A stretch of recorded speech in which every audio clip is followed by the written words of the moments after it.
Moving on a Sunday afternoon. Really couldn't get away too soon. I can't imagine anything that's there. The world is ours wherever we're together.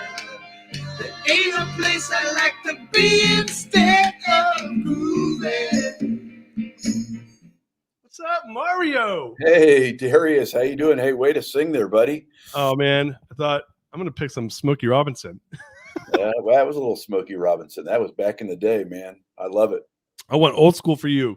You went old school. Guys, welcome to the Greatness Machine. I'm your host, Darius Mirshahzadeh. And boy, do we have a special guest, my main man, Mario Zandstra, in the house. What's up? Hey, Darius, it is so great to see you, man. It's good to catch up. Oh, it has been way too long. My main man, Mario, and I, we're fellow Stagen grads. So we're going to be talking about all things conscious capitalism and then some today. That's right. Man, how have you been? You know, I've been really good. I've been good. You know, I mean, we're all trying to wrestle through the global pandemic and all the things that it does to your business and to your personal life. But you know what? We're doing all right.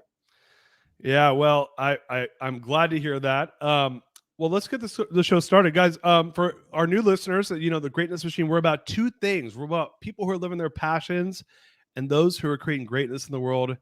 And my friend Mario is neither short of passion nor greatness. So I want to give a little bit of background about how Mario and I know one another. We met through a conscious leadership program called the ILP, Integral Leadership Program in Dallas, Texas, known as Stagen. And it's an amazing class. We had an amazing class. I mean, like just a bunch of just world-changing folks. And Mario, not excluding Mario, hopefully not myself. And so, you know, I met Mario, man, and instantly I was just, you know, I was actually going through a huge transition in my business, in my life then. For listeners that know, you know, I ended up leaving my company about, oh gosh, I guess 9 months into Stagen. And so Mario got a front row seat into watching me go through that transition. But you know, I was really blown away by the work that Mario does, and we're gonna be talking all about that. So Mario, you are running a nonprofit essentially out of Africa. Is that correct? That's right. Yeah. So I spent 18 years in the business world, and then about 22 years ago, went down the not-for-profit track, and I run a organization in Africa, Zambia specifically, that educates 14,000 children in 23 schools. Wow. Talk about creating greatness, man. That's amazing. And with that said, what I want to do is kind of give your formal bio. You guys, you know, Mario, like I said, we met at Stagen, and these are for CEOs, mostly CEOs and leaders. There's some C-suite and some larger companies that do it as well. But Mario is the president and CEO, and he is the keeper of the vision, culture, talent, and work with the board of directors of Family Legacy.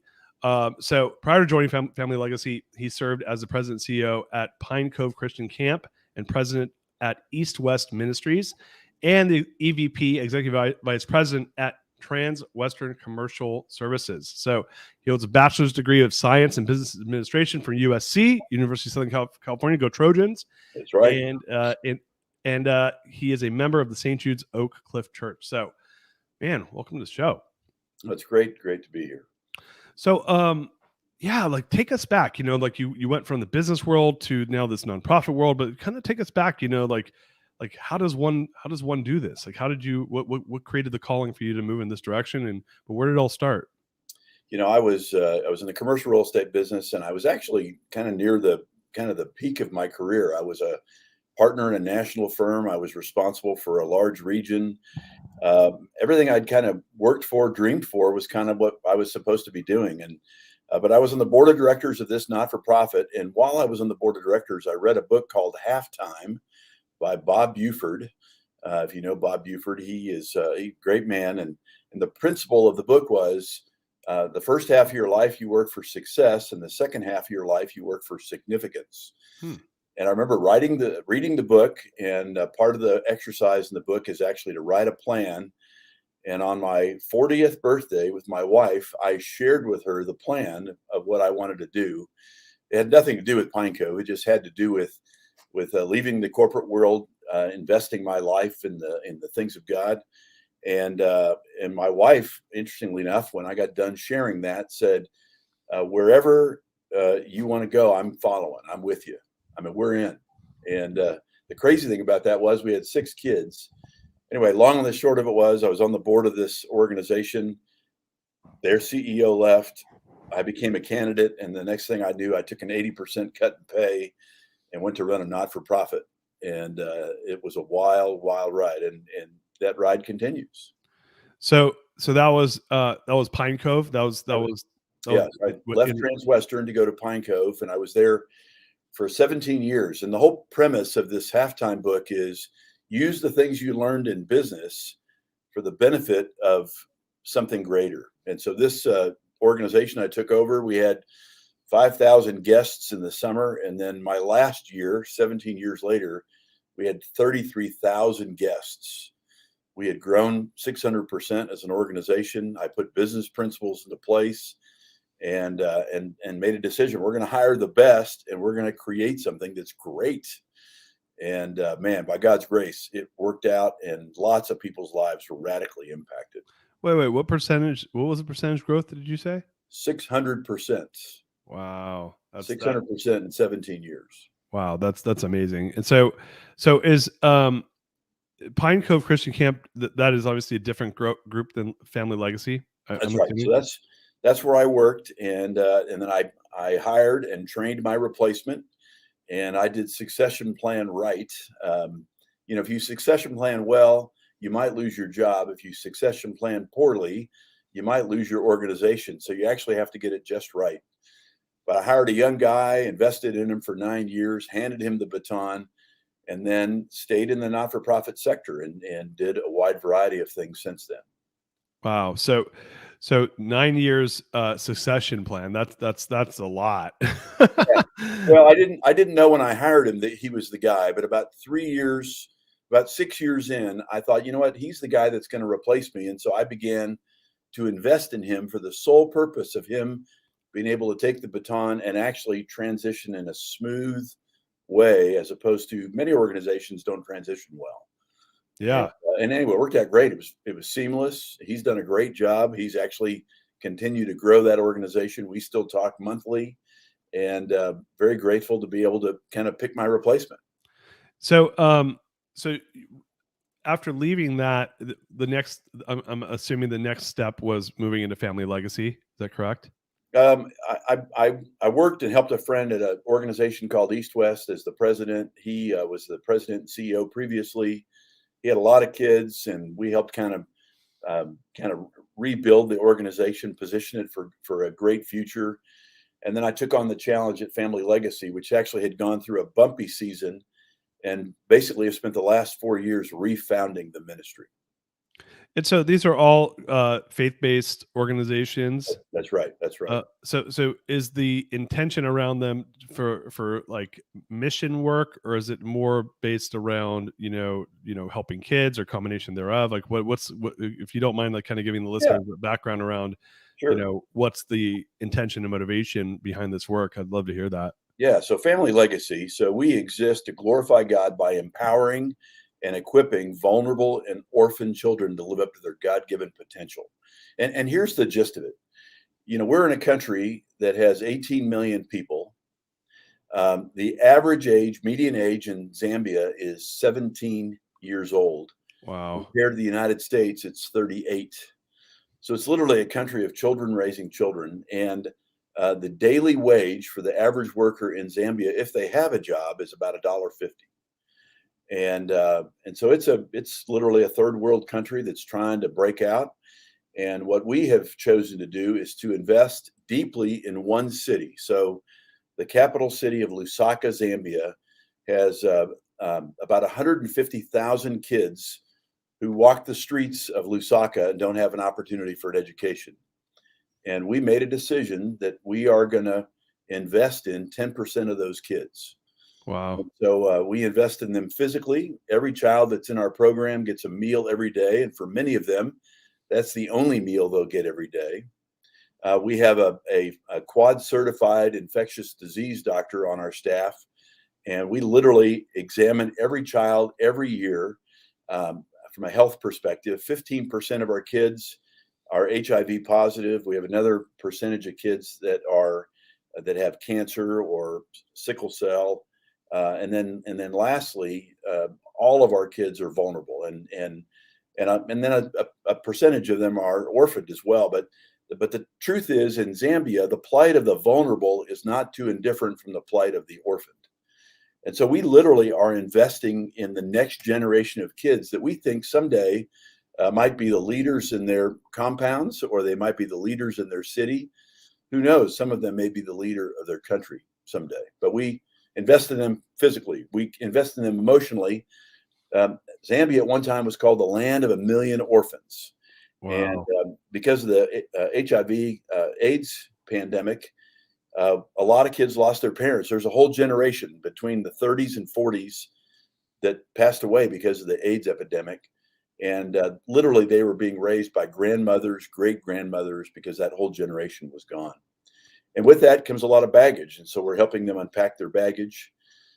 Thirdly, we educate them, and we want them to go to school, learn English, learn how to read and write, learn how to understand the history of their country, and really to prepare them for life. And then the last piece is we do invest in them spiritually.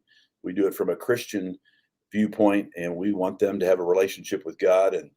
And so we take care of them temporarily, and we take care of them eternally, and we help them work through their poverty. Wow. And so is family legacy only in that part of the world? Or you guys, what's the goal when you look at family legacy, as far as is it just focus on Zambia? Are you guys saying Africa, or is it no, this is do you want to turn this into like a global wide movement? Well, our founder had a passion, and I actually agree with him.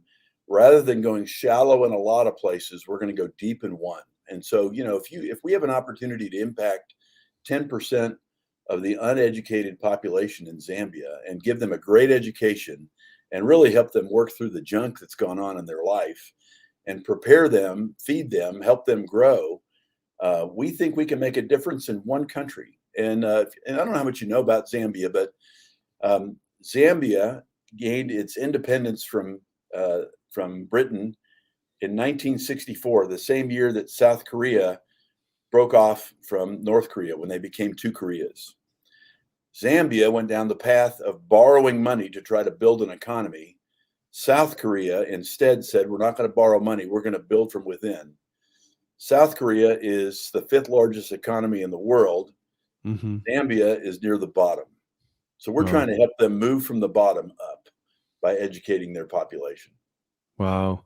Yeah, I just pulled this up right now. So it's 18.38 million is the population of Zambia. And you're saying in the city you guys are in, what's the name of the city that you guys are? Yeah, Lusaka, Zambia. It has about just shy of 2 million people, and a large percentage of the kids. See, in Zambia, school does not happen for free. You got to pay for it. So we raise funds in the United States, scholarship money, sponsorship money, general funding, to help these kids go to school. Their parents, earning $1.50 a day, they could never afford school. So we're really helping them, move to the next level, trying to help them understand what an education is and what it'll mean to them. We also train their parents. We've developed savings clubs. We've helped them start some microfinance, small businesses, to help them put food on the table. So when you start to look at, a population of, a couple million people, your goal is to help 10% of the children, I'm assuming, right? That's right. Is that correct? That's right. But it sounds like it's a pretty high population of young people. If the average age you said is 17 years old. That's right. So it's amazing to think about, right? Like I don't have a lot. I have a small amount of context just because I've been to third world countries before. But for listeners, if you've never, ventured outside of, first and second world countries, to go see that level of poverty is from at least my experience, shocking, right? And moving, because I will tell you like a quick story. Like the first time in my life I actually appreciated the genetic lottery I won was I went to India when I was 20 years old on this trip called Semester at Sea, and we go on a boat around the world, and we went to India, and we went to South India and Chennai. It's called Chennai now. It's called I can't remember what it was called then. They had a different name, but anyhow, Madras is what it used to be called. And I went to, and there's a caste in India called the Dalits, which are the untouchables. It's they're actually below the caste system. Yeah, it's heavy amounts of like civil right issues. I mean, like it's like legal to murder them. It's really weird. And I went to a Dalit orphanage, and saw all these orphans who, I was 20 years old. I'm seeing all these kids who are like of the lowest of the low as far as the way they're perceived in their own country, and they're orphans. And then I went and slept in a Dalit village for the night, and it was it was the first time in my whole life I felt like I was like, wow, I've taken advantage. I've taken for granted my education and the privilege I have of being just born in, upper middle class America. And so my question for you, the reason I bring that up is, for me, it was profound. I changed my perspective. Like I left that moment. It was 5 days of my life, actually became a different person. I was like, oh, I'm not going to waste this life I have. Because I have leverage that these kids would kill for. Like they would literally, if they said, hey, you can kill and become me, they'd probably be like, yeah, where'd I sign up for that? Maybe they wouldn't kill somebody, but they would do a lot. I would do a lot if I was them, right? So for yourself, like, tell us about like the first time you got exposed to this. How did it feel? Well, so I went to Zambia for the first time a little over 4 years ago, and I've been to Cairo, Egypt. I've been to Havana, Cuba. I've been to Istanbul, Turkey. I've seen poverty. But about 4.5 years ago, I went to Zambia, and I went to one of our schools, and I'd read an article flying to Africa about the plight of young ladies in Africa. Really, the fact, the sexual abuse, physical abuse, all the issues. And I walked into one of our schools, and when I walked in, I had these 10 little boys that came running at me full speed. And I literally didn't know what to do. I mean, I just kind of leaned down. They tackled me to the ground, and they were dusty and dirty. And ironically, what they did was one of them started rubbing my gray hair, which I thought was the weirdest thing in the world. And anyway, I grabbed my cell phone and I yelled selfie, which, by the way, is just universal around the world. And these 10 little boys, they kind of dabbed and took a picture of them. That's actually the photo that I sent you for my bio. And I turned around, and there was this 11-year-old girl, and her hair was tightly cropped, no smile on her face. And I get goosebumps just talking about it. I mean, she literally broke me. I mean, I was broken at that moment. Just from looking at like looking into her eyes and seeing her eyes were dull. And I was literally sitting in one of the poorest slum compounds in Lusaka, Zambia. And I literally went from there to a lunch with our team, which later became my team. And we were just sitting there in a restaurant, and I said, tell me about that girl. And they said, well, this is what her life is probably like living in her home. And I literally burst out crying. And one of the Zambian staff turned to me and said, Mario, Zambian men don't cry in public. And I said, well, thank you. I'm not a Zambian man. Yeah. And I just wept over, I was heartbroken for her. And at that moment, man, my heart was changed. And so I went and made a decision to quit my job and go work for Family Legacy. And very interesting things happen. You start reflecting on your own life. I grew up in East Los Angeles. My mom had an 8th grade education. My dad had a 10th grade education. We were blue collar. I was the first kid to ever go to college in our family. And both my parents were alcoholics. Well, that right there is almost the same type of demographic of the kids of Zambia. Dad's an alcoholic. Mom doesn't know how to put it together. They're not educated. Yet I had a chance to get out. And so it kind of knit my heart to them and said, listen, I had somebody advocate for me in high school, a high school admissions counselor.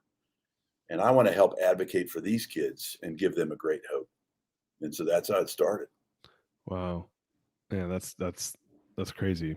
I don't mean to dwell on the girl. What did they say the story was about her? Well, I mean, her story, not specifically because we had 14,000 kids, but her story was likely that she was living in a home that only had a mom, probably in a one-room shack. probably 6 or 7 kids living there, not all of them belonging to that mom, because you kind of have, it takes a village to raise a family in Africa. And it may be that mom's boyfriend comes in, or the dad shows up once in a while. The sexual abuse and physical abuse in Africa, and particularly in Zambia, in very vulnerable populations, is unbelievable. And then there's myths. There's myths about having sex with young girls, and so these men take advantage of these young girls, and then they promise them a whole bunch and turn them into child brides, get them pregnant. I mean, we're talking about 13, 14-year-old girls getting pregnant and then men abandoning them. So we're trying to help those girls think differently about building boundaries and actually having life be different than the ones that their parents had. Wow.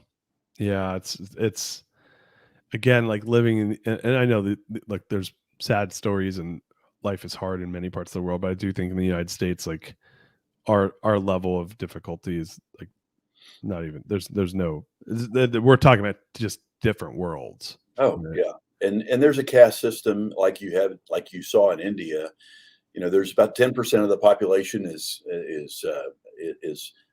above the middle class ranks, goes to private school, may go to boarding schools, but 90% of the population just struggle to get an education, struggle to make it work, struggle to put food on the table. And we want to change that struggle. So when you look at like, Maslow's hierarchy of needs, right? At the top of that pyramid, I don't know if you are with Maslow, but top of the pyramid is, self-actualization, like living your calling. Japanese call it ikigai, right? Yeah. Like living with purpose and passion. Below that is success, to your point, that's around the book you were talking about, like, having success and then applying it to a more of a purpose-driven life, right? That's Right. that elevation from success to self-actualization. The bottom of the pyramid, though, is survival. Right? That's Like right. I can't worry about success. I can't worry about living my calling if I'm living in the environment you just described. And so when you start to look at, obviously your organization and family legacy is self-actualizing. You guys are living your calling of trying to change the lives of these kids. And from the perspective I'm seeing is you're trying to take them from that survival to that success level. It's trying That's to right. move them there. What is the, when you start to look at like, what are the like, what's the strategy for you? Like, how do you guys try to do that at scale? Well, so we have schools that go from first grade to 12th grade, and we work within the government education system, even though we are private schools. And then we have developed long-term relationships with colleges in Zambia and in Zimbabwe. But here's the situation. For most of our kids, if they can make it through the 9th grade, they will have learned how to read English, write English, do simple math. They will have worked through their trauma. They actually are in a position to be contributing citizens to their society. They actually can be givers instead of takers. Mm-hmm.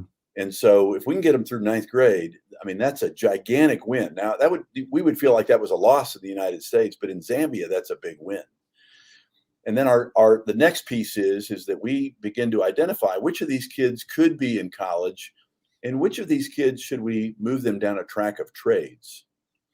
And what we've come to realize over time is about 70% of our kids, if we can teach them refrigeration, sewing, plumbing, auto mechanics, small engine repair, bricklaying, any of that they can provide for their family. Yeah. And so, not too indifferent from urban United States. I live in Dallas, Texas.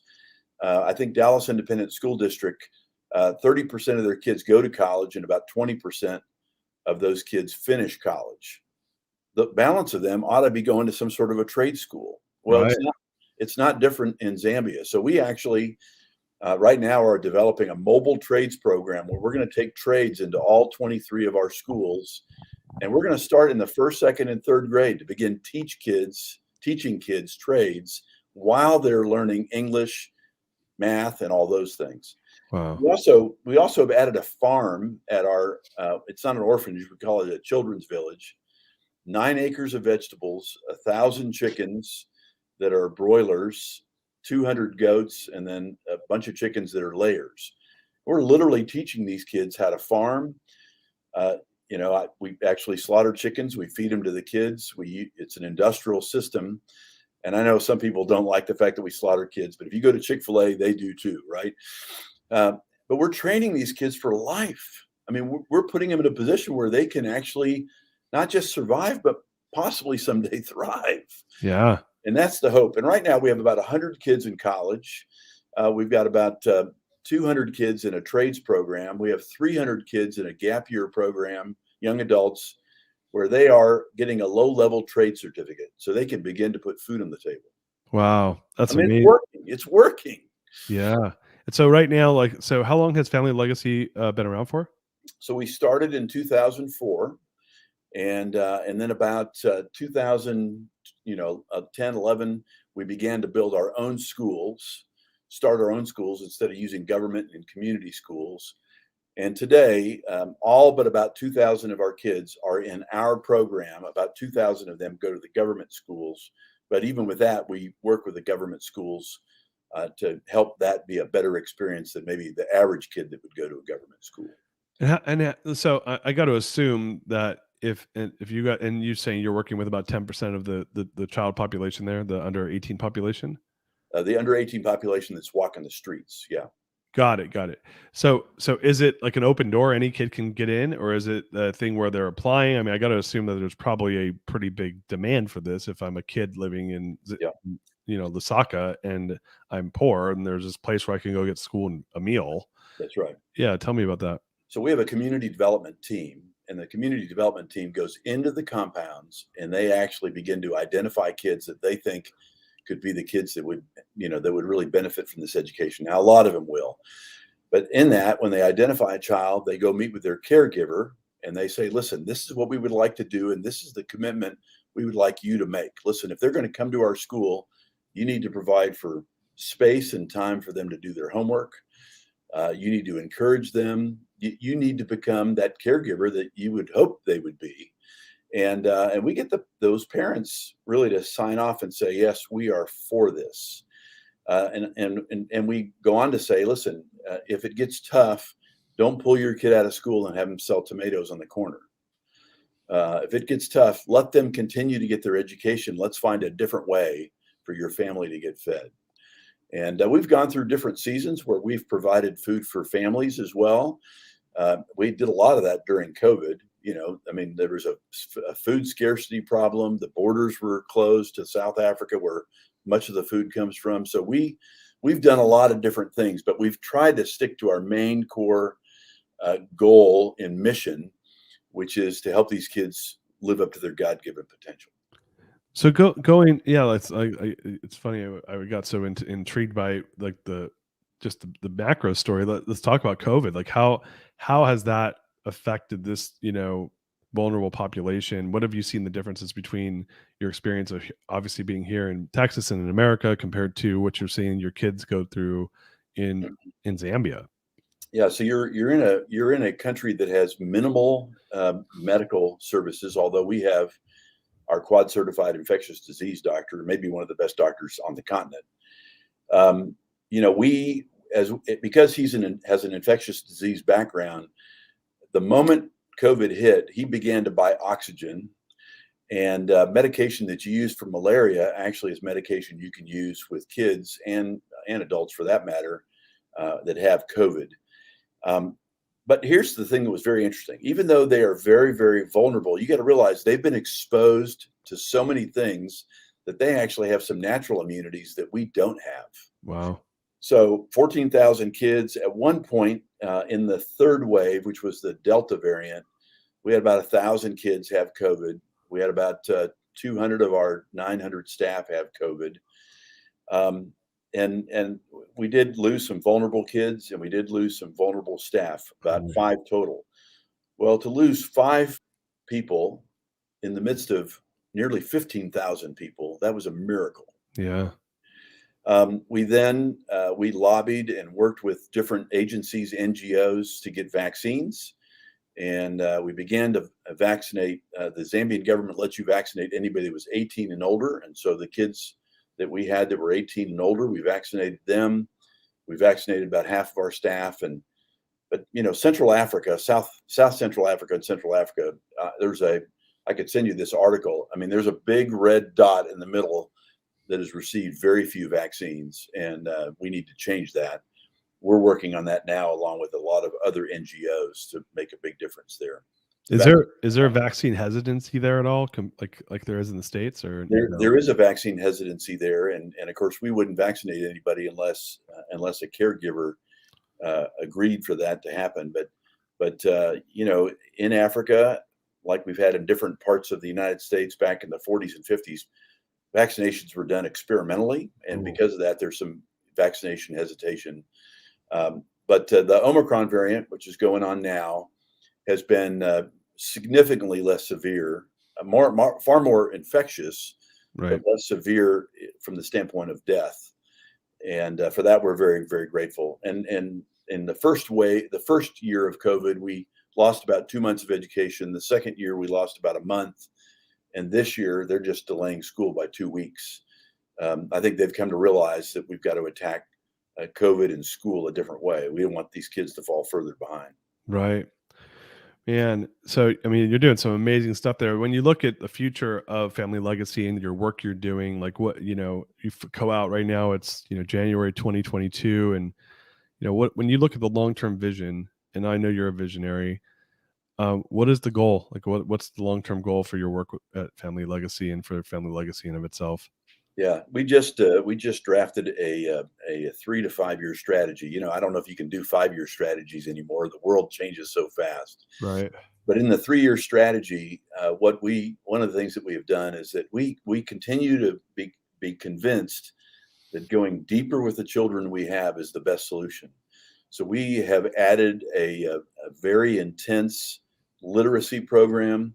That's the number one measure of those kids being able to go to college, is actually having the ability to read at grade level. And so we've developed and are working with a group that has developed this very intensive literacy program. The second thing that we've done is that there's a group in Dallas, Texas called the Momentous Academy. They are on the cutting edge of social emotional learning, and social emotional learning in the sense that helping kids that have had trauma-based backgrounds unpack their junk. And so we have launched social emotional learning in all 23 of our schools. We actually had to take our teachers through it first to help them work through their trauma. Oh, wow. So that they actually were in a position to help the kids work through their trauma. Between sexual abuse, physical abuse, poverty, hunger, abandonment, all the things that are pretty common in some of these very urban centers in Africa, we've had to help these kids really wrestle through it. The third piece is really having an emphasis on trades. We are developing a trade school. We're also working through this mobile trades program where the trades elements are going to come to our 23 different schools. Fourthly, we have 600 kids that are in this children's village, and these are the most vulnerable of our kids. And historically, we've brought them in the first or second grade and kept them for 12 years. Well, if you know the science of institutional care, what has been proven over time is that in the long run, they're actually better served being reintegrated in their community earlier with somebody who's a safe family member. Mm-hmm. And so our historical model has been almost like a cruise ship. These kids come and they live with us a long time. We tell them when to get up. We tell them when to go to bed. We feed them 3 square meals a day. We educate them. And we'll still do that for the most vulnerable kids, the HIV kids, the cancer kids. But for the ones that could be reintegrated, we're kind of redefining our model to be like a battleship. We're going to bring in the wounded, really help them work through their junk in 3 to 4 years, and then reintegrate them into the communities. Wow. And that's where flourishing happens for those kids. And we'll stick at about 600 kids. That's about as big as we want to get there. And we think that there's a great opportunity with that. Lastly, for the kids that can go to college, we are going to begin raising significant college funds. And college costs there is nothing compared to the United States. You can, for $450 a month, you can send a child to college in any of the colleges that we have MOUs with. And man, we want these kids to become educated. We want them to have some sort of a trade that allows them to actually do great work. And so it's the whole idea of going deeper, not growing bigger necessarily, not right now. We want to make sure that we are doing a great job with the ones that we've been given to care for. Yeah, man. I love the work you're doing, Mario. It's just it's really warms my heart to hear that there's organizations like yours going out there. And I love the idea of taking that strategy and that philosophy of going deep in one place and really creating impact. When you guys look at the people coming out, I mean, obviously the organization's been around for a little while, and you guys have grown and pivoted and optimized to create better outcomes. What are you guys seeing as far as like I'm sure there's a lot of people now who are adults who started with you guys in the past, or they're now coming into adulthood. What type of success stories are you guys seeing nowadays? Well, we've had students that have graduated that have become nurses, teachers. We got one right now that's in medical school. We have one that, although we don't encourage them to come to the United States because we think if they come to the West, they might not ever go back. We have several that have come to the United States. One who is just finished getting his associate's degree here. He's enrolled into a 4-year college, a long-term program. He is convinced he's going to be the president of Zambia someday. He's a poli-sci major here in the United States. So I think we're going to make a difference by developing some level of leaders down the road. We have teachers that have come back that are teaching in our schools. We've got nurses that are working in our medical clinic. So we have begun to reintegrate them into our system and actually have them give back. So I think from that perspective, if we can populate even our own system and create some sort of a long-term kind of pool for opportunity, I think that's going to be awesome. The other thing that we're doing is that we are giving it away. I don't have a scarcity mentality. I have an abundance mentality. Yeah. If anybody wanted to start a program like this in another African country or any third world country, I'll share everything we have. I met last week with a guy who's in Ethiopia, and we've been sharing the work that he's doing and I'm doing. We've done work and shared information with another group in Uganda. We've shared some of the principles with some folks in the United States. Listen, what we have, we're willing to give away. We want to impact kids. Yeah. We want their lives to be changed. And so if you're listening to this right now, you can contact me. I'd love to share what we're doing. I'll give you anything we have. I mean, I got all these PowerPoint slides that just talks about the philosophy of impacting kids in a great way. I love that, man. So yeah, I'm assuming that we have a lot of aspirational and inspirational leaders that listen to the show. What people want to connect with you, or if they want to learn more about Family Legacy, or maybe to try to build their own thing, what's the best way for them to get in touch with Family Legacy and or yourself? Absolutely. So familylegacy.com is our website, and that will tell you about everything that we do. And by the way, not only do we do school, but we actually bring several hundred Americans from the U.S. to Zambia in the month of June. And if you want to come to camp, which we do camp for kids from the inner city, you'll have your name will be on the wrist of 10 kids. We'll teach you everything you need to know about doing camp. And it's in essence, a mission trip. And hey, you're in Africa, you might as well go on a photo safari afterwards, or go to Victoria Falls. But they can go to familylegacy.com and they can find out more. If you want to communicate with me, you just go to mario@familylegacy.com. And I read all my own emails. And so, listen, I would love to talk with you, meet with you.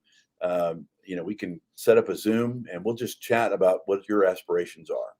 Listen, our greatest desire is for kids to be empowered and equipped for a greater life. And I love it, man. Would love to share it. So familylegacy.com is the best way for people to get in touch with the organization? That's right. Well, you heard it here first, or maybe not first, but today. Yeah. Mario, man, you're doing so much greatness in the world. I'm so proud to get to know you and to learn more about what you're doing and to share the work that you're doing with the world. So thank you so much for continuing to create impact in the world and to do what you're doing. And man, really appreciate you very much. Hey man, Darius, great to be with you. Thanks for letting me be on your show. And I'm just hoping that that this has a great impact, and I'm grateful for what you're doing and investing in the lives of people through this medium. Well, the pleasure is mine, and gratitude's all here for me too. Thank you, my All right, friend. man. Thanks. Guys, we'll see you guys later. Next episode. Peace out. We love you.